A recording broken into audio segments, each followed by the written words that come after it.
तर 3x plus 12, इथं plus आहे म्हणून मायनस करून घ्यायचं, वजा 12 बरोबर आहे 36 वजा 12 बरोबर आहे 3x, 36 मधून 12 गेल्यास 24 होतात बरोबर 12.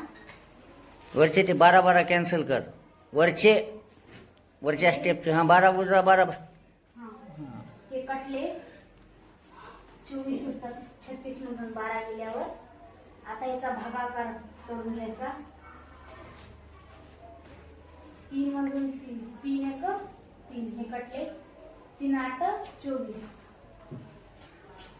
बरोबर x बरोबर 8. एक्सची किंमत किती आली? 8.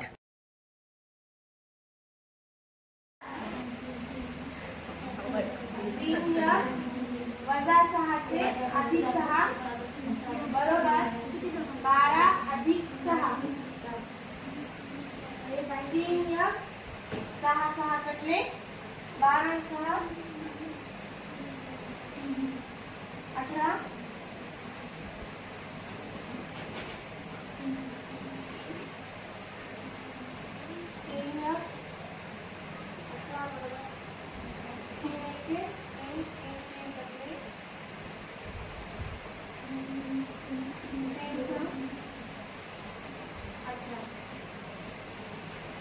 एक्स बरोबर ती लिहि खाली 6.